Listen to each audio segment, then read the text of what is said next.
welcome to Ada Reacts. So, for today's video guys, syempre, scary reaction video tayo sa Goosebumps Top 5. Huwag na natin patagalin. Takutan. Time. Kaya medyo, yan, mas maganda. Ang mga videong inyong matutunghayan ay para lamang sa mga taong matatagang Okay, loob. again, warning. Dahil maaari itong magdulot ng disturbance sa inyong mahimbing na pagtulog. Goosebumps. Solid talaga. The Wendigo. Indigo. In this particular night, galing si Tammy sa bahay ng kapatid niya at medyo late na din nang makauwi siya sa kanila. Mag-aalas 9 na ng gabi nang makapag-park siya at pagbaba niya sa kotse. Isang event ang nasaksihan niya. Narinig niya ang isang friendly voice saying hello ng taong nasa park na nasa mismong harapan ng bahay niya. Matapos nun, eto ang nangyari.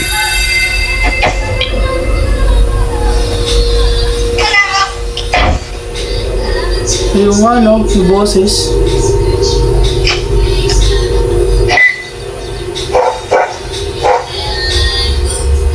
Ay, gagi, akala ko tao yun. Asa pala yun, yung mailaw.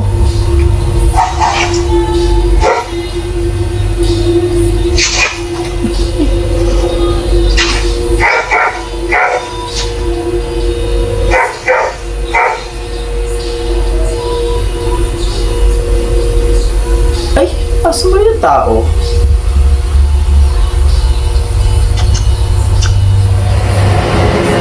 As she parks her car, makikita mo sa CCTV ang taong papalapit sa kanya mula sa parke at kinausap pa nga siya nito. Sa simula pa lang makikita mo nang gumagapang ang babae gamit ang kanyang mga kamay at paa at bahagya itang tumayo para mag-hello kay Tammy. Matapos noon muli siyang gumapang papunta sa shed na napaka-natural ng kilos nito hanggang sa makaalis ito ay paulit-ulit itong naglalakad at gumagapang. Ang sabi ng ilang mga nakapanood, ito nga daw ay ang Wendigo. Akala ko naman aso. sa iba, ito daw ay babae lang na nagpa-practice ng quadrobics. Ito ay nauusong full body fitness kung saan ginagaya mo ang kilos ng hayop. Kahit naman siguro sino matatakot kung may makikita kang ganyang maglakad, lalo na sa gabi. Pero ano sa tingin nyo? Wendigo o quadrobics? Ikaw na ang magpasya. Utter silence. Ang lalaking ito sa page niya sa The Apex Inconvenience. Ang sabi niya mas gusto niyang mag-exercise sa nature kesa magpunta sa gym. In his channel, marami siyang pinapakitang video kung saan nag-exercise madalas sa kakahuyan.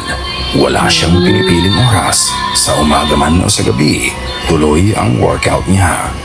Isang beses, habang kinukumpleto niya ang push-ups niya sa gitna ng kakahuyan sa gabi, tila biglang tumigil ang daloy ng oras nang bigla na lang tumahimik sa paligid niya. Panoorin.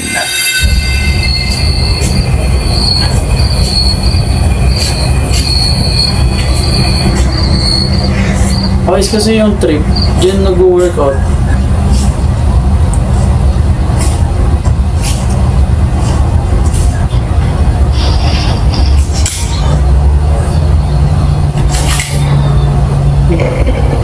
Gogi. Sa simula, maririnig mo pa ang ingay ng mga kuliglig sa paligid niya nang bigla na lang huminto ang lahat.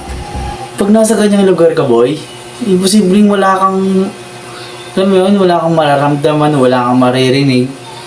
Kasi sobrang tahimik, di ba? Tapos, ikaw lang yung tao. Parang konting kaluskos lang or konting tunog lang, maririnig mo agad eh. Matapos noon ay may maririnig kang footsteps na papalapit sa kanya. Kaya ang ginawa niya para takutin kung ano man ang lumalapit sa kanya ay ipinalakpak niya ang kanyang mga kamay. Pagkatapos noon may maririnig ka ding mahinang ungol ng hayop. Kung ano man ang lumalapit sa kanya, either skinwalkers man ito o malaking hayop katulad ng oso. Ang parehang enkwentro ay nakakatakot at may pagkakataon pa na maaaring malagay ang buhay mo sa alanganin. Ang madalas na sinasabi ng mga nakatira sa kakahuyan, kapag unusual ang katahimikan ng gabi, tumakbo ka na. dahil siguradong may nag-aabang sa'yo. Kahit ako, konting kalas, di ba ganyan? Elevator stop.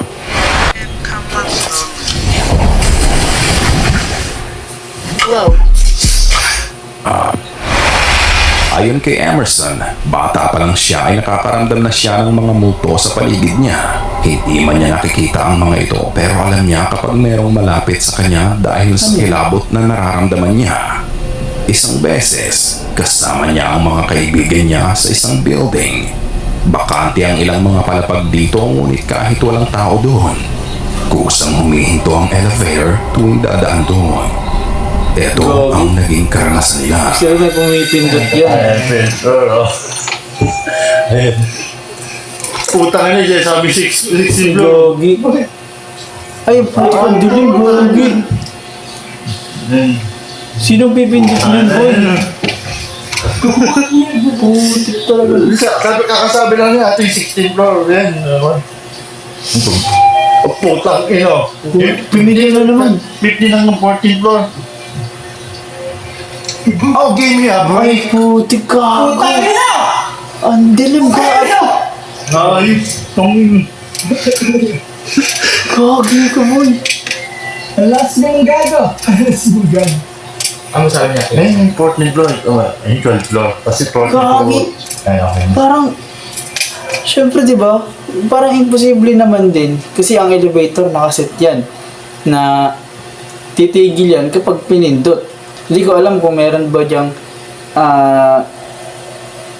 mechanical or electrical explanation kung bakit siya tumihinto sa mga ganung palapag ng walang pumipindot. Pero, imposible, di ba? Kasi sa pagkakaalam natin, tumitigil lang naman yan kapag may pumindot dun sa mismong floor. Pero kung yun, pag ganyan, nakakatakot yun, boy. Mas madilim. Yung sinasabi 15, 16, na yung madalas na buo itong maatot tubig line, may nagpipindot to talaga. Sa video, makikita mo ang takot sa mukha ng mga magkakasama. Oo, boy. Kahit ako, Napapamura at natatakot sigaw ako na dyan. nga lang sila sa kaba.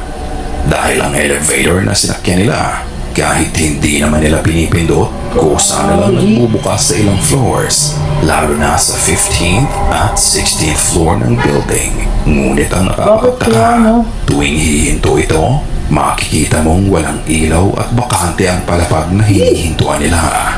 At kahit sinilip pa nila ang labas ng elevator, makikita mo din namang walang tao doon. Katakot Ang lalo yan. pang nakakakaba, binalaan na sila ng gwardiya tungkol dito na may nagbubukas talaga sa 14th, 15th, Ngayon, at sumakay pala, hindi 16th nyo floor ng nakikita, no? building. So, do you believe that what they experienced that night is paranormal? Meron nga kayang pumipindot sa elevator na multo kahit wala namang tao sa palapag na yon? O maaaring may nagtitrip lang sa kanila? Mga ka-Goosebumps, maikling commercial muna tayo. Sana ay masuportahan niyo ang isa kong channel na Amang Ilaw Tales Tagalog Horror Stories. Ito ay puno ng mga nakakatakot na kwento na sigurado kung kagigiliwan din ninyo. Huwag kalimutang mag-subscribe at Amang mag-like. Tanglaw. At kung nais mong ibahagi ang iyong kwento dito, maaari mong i-email ito sa goosebumpstopstories@gmail.com. O paano? Kita-kita tayo sa kabilang channel ha? At tiyak nakikilabutan ka din sa mga kwento dito. Tuloy-tuloy ang takutan. Makeup Challenge. Ang videong mapapanood ninyo ay pinost ng kapatid ng lalaki sa video. Ayon sa kanya, napagkatuwaan ng kapatid niya at ng girlfriend nito ang madalas nilang napapanood sa social media, kung saan mini-make-upan ng babae ang boyfriend niya. Dahil nga sa wala naman silang magawa ng oras na yon, sinubukan nilang gawin ang challenge. Nag-e-enjoy pa nga ang couple dahil makikita mo ang transformation ng lalaki. Pero ang Ano kaya ito, hindi niya Chinese alam, or Japanese? may makikisali pala sa kanila. ちゃんと顔ですね。いいよ。はい。ちょっと待って。ないないないない。何が出るかな何が出るかなじゃじゃじゃじゃじゃーん Kanta-kanta ka さっきpa. が出たなんでしょう。何何それなんでしょう。なでこださないでよいいね、ね。 Japanese. こっち向いて。ああ、やっぱ化粧した方がいいね。粧した方がいいどういうこと何俺普段から化粧しろってこといや、そしてなんでチュッパチャップスなのチュッパチャップスが美味しいかな。食べないチュッパチャップスだいぶ違う。てかさ、なんか焦げ臭くないそう？この部屋、焦げ臭い匂わないけど。嘘おかしいんじゃないの多分ね、髪の毛巻きすぎた。いや、でもさっき巻いた時より全然臭いよカツラだもん。嘘そういう問題どこでかなと思う。マジかよ、あ、ちょっとなんか目に入ったっぽいな俺そう。マスカラ？ちょっと髪の毛？髪いや、の毛？わかんない目開けて、目開けて。いや、諦めないでちょっと待って、タオル。早くして落としちょっと。よいしょ OK うわっどうしたの？ Mukha ba yun? 何？ Mukha ba yun? Kami parang yung Habang mukha. minimakeupan ng babae ang boyfriend niya, may napansin ang lalaki na may amoy na nasusunog na kung anong bagay. Nang tanungin niya ang girlfriend niya kung Parang naaamoy din ba mukha, niya no? ang amoy na nasusunog, itinanggi ito ng girlfriend niya. Ang buong akala ng babae na aamoy lang ng boyfriend niya ang buhok niya. Matapos nun ay nasundot ang mata ng lalaki. At habang tinatanggal ng girlfriend niya ang nakasundot sa mata niya, aksidente niyang nabitawan ang isa sa mga pin sa buhok niya. At first, wala namang kakaiba. Ngunit nang mahulog muli ang pin, nang pulutin niyang muli ito, Ito ata yun eh. Ito na isang yan. nakakatakot na mukha ng Uy, babae grabe. ang bumulaga sa kanya. Sugatan nito at makikita mong halos parang hinihila nga ang talukap ng mga mata nito pataas. Ang hindi nila alam, Gagi. ang nirerentahan pala nilang unit ay dating nirerentahan ng mag-asawa. Ngunit naging trahedya ito dahil bayolente ang lalaki Gagi, boy. at naging biktima Creepy ng ng mukha. domestic violence ang babae. Sa huli, sinunog ng lalaki ang asawa niya at doon sa apartment din na yun, tuluyang binawian ng buhay ang babae. Kung ganoon, Kaya ang hirap din basta-basta tumira sa mga, alam mo yun, mga rentahan o mga apartment na lalo pag mura. Kasi syempre kapag tayo lilipat tayo ng bahay, minsan hindi na natin nababackground check kung anong history ng bahay kasi bukod sa affordable or mura, gusto na natin lumipat, di ba? Tapos malalaman na lang natin kapag may naramdaman na or nalalaman na lang siguro ng mga nung mga tumira kapag meron nang nagparamdam, tsaka silang magtatanong kung anong history ng bahay kasi wala na, nakatira ka na, di ba? ang naaamoy na nasusunog pala ng lalaki all this time ay ang amoy ng nasusunog na balat Okay. ng dating nakatira doon. Ito ba ay hihingi ng tulong sa kanila o nais nitong makapaghiganti sa asawa niya? Ikaw na ang magpasya. Bite it, sip it, slurp it, eat it, drink it. Sip it, drink it. Back to painting. Si Nami Oya o kilala din sa tawag ng Mami Nami ay isang affiliate dito sa Pilipinas. She uses different social media platforms para mag-promote ng mga products na gusto niyang ibenta. Bukod sa pag-affiliate ay nagpo-post din siya ng ilang moments kasama ang asawa at anak niya. Recently, naisipan niyang magbalik loob sa pagpipinta. Binili na niya ang mga gamit at sinimulan niya muli ang hilig niya. To find peace and quiet, she decided to paint sa rooftop nila. Ang inaakala niyang tahimik na Lawak ng pagbabalik rooftop, sa no? hobby niya, magiging simula pala ng takot niya.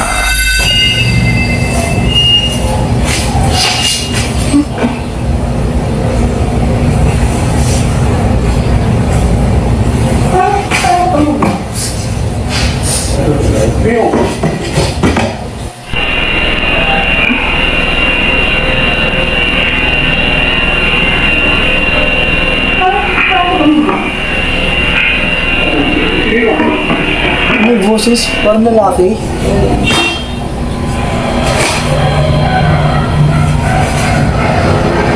Habang nagpipintura siya, napatanong siya sa sarili niya kung paano niya bubuksan ang lalagyan ng pintura. Gagi. At that moment, Parang may sumagot nga sa kanya na boses ng lalaki. Tama nga narinig Ang ko. dinig niya ay, anong kulay yan? Pero Gagi! nung pakinggan ko to, hindi ko makuha ang sinasabi nito. Parang Japanese o Chinese ang tunog nito. Kaya parang Japanese Pero na ito yan, ang ewan. enhanced audio at ikomento kung ano Pero ang malinaw pagkakadinig na mo. blue. Ay, malinaw na lalaki yan. Kaya akala ko hindi yung asawa niya. Gagi! Subconsciously, sumagot pa si Nami sa tanong sa kanya. At hindi nga lang sa phone niya Gagi, rumihistro ang boy. boses, maging sa CCTV nila. Makikita mo sa CCTV na mag-isa lang siya sa rooftop ng oras na yun. At wala talaga siyang kasama, kaya imposibleng may sasagot sa kanya. Matapos ang ilang Pero sandali, tigya sa baba. dito na na-realize ni Nami ang nangyari. Napatakbo siya sa kwarto nila para tawagin ang kanyang asawa. Gagi. At pagbalik nila doon, habang iniligpit nila ang mga gamit, may maliit na detalyeng napansin si Nami. Hindi na tayo makakit mag-isa dito ngayon. Kuha ko lang ilagay sa baba. Mga pintura. Ay, dito ako nang nalagay. Ang sabi niya, nasa tabi lang daw pala ang salamin habang nagpipintura siya. Alam naman natin na ang salamin ay Portal. maaaring maging portal sa kabilang buhay. Maaari kaya ang boses na narinig ay nagmula din sa salamin yun. Gagi, no? O maaaring mensahe ito mula sa kanya. Makalipas ang mahigit sa 1.5 oras, pinapanood niya sa ina niya ang video at may hinala siya sa boses na nadinig nila.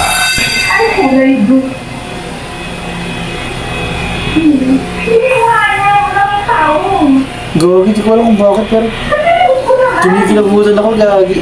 Kailangan mo kita.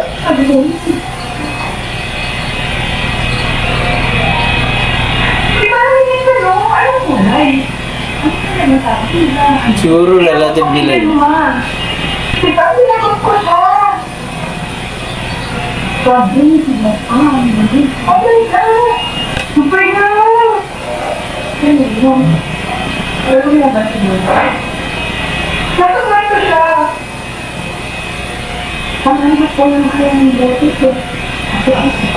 Ang sabi ng ina niya sa kanya, ang boses nga daw ay katulad sa uncle o samo niya. Wala namang binanggit na konteksto kung may lahi silang Japanese dahil ang isa ding palayo ni Nami ay Kanami.